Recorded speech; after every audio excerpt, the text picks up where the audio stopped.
అందరికీ నమస్కారం. ఈరోజు ఉదయం నుండి మీడియాలో నా మీద తిరుమల సిఫార్సు లెటర్ల గురించి ఏవో ఆరోపణలు వస్తూ ఉన్నాయి. చిట్టుబాబు అనేటటువంటి గుంటూరుకు సంబంధించిన ఒక టీడీపీ నాయకుడు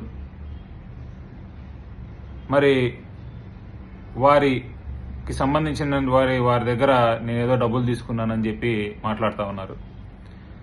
మల్లికార్జున్ అనేటటువంటి పిఆర్ఓ ఎవరో ఉన్నారు, ఆయన కి ఇచ్చామని కూడా చెప్తా ఉన్నారు. ఇంతవరకు నాకు మల్లికార్జున్ అనేటటువంటి పిఆర్ఓ ఎవరు లేరు. అసలు మల్లికార్జున్ అనేటటువంటి వ్యక్తి ఎవరో కూడా నాకు తెలియదు.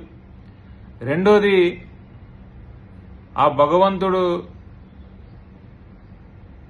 దర్శనాలు లెటర్లు అమ్ముకొని బతకాల్సినటువంటి దౌర్భాగ్య పరిస్థితుల్లో, అంత చెడిపోయిన పరిస్థితుల్లో ఈరోజు నేను కానీ నా కుటుంబం కానీ లేదు. ఎప్పటి నుంచో ఒక బ్యూరోక్రటిక్ బ్యాక్గ్రౌండ్ నుంచి వచ్చినటువంటి వ్యక్తిని నేను. మా ఫాదర్ ఒక ఐఏఎస్ ఆఫీసర్, నేను అంతకంటే ఎక్కువ వాల్యూస్తో బతికినటువంటి వాడిని. ఇప్పటి వరకు ఇలాంటి ఆరోపణలు కానీ లేకపోతే నా క్యారెక్టర్ని అసాసినేట్ చేయడానికి ఇలాంటి మాటలు కానీ ఎప్పుడూ మాట్లాడలేదు.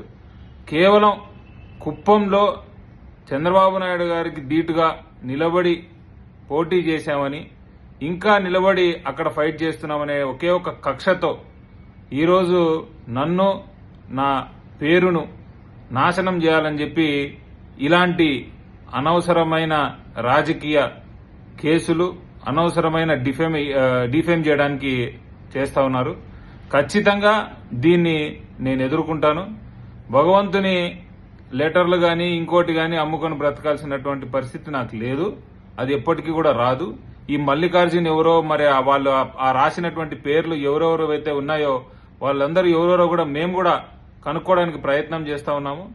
పోలీస్ వారికి కేసు ఇచ్చామంటున్నారు. వాళ్ళు కూడా విచారణ కరెక్ట్ గా చేసి అసలు ఎవరు వీళ్ళు, ఏం జరిగింది అనేది బయటికి తీసుకొస్తే బాగుంటుంది. దాని తర్వాత ఇంకో ప్రెస్ మీట్ లో కూడా నేను మాట్లాడి క్లారిఫై కూడా చేస్తానని కూడా మీ అందరికి తెలియజేస్తా ఉన్నాను.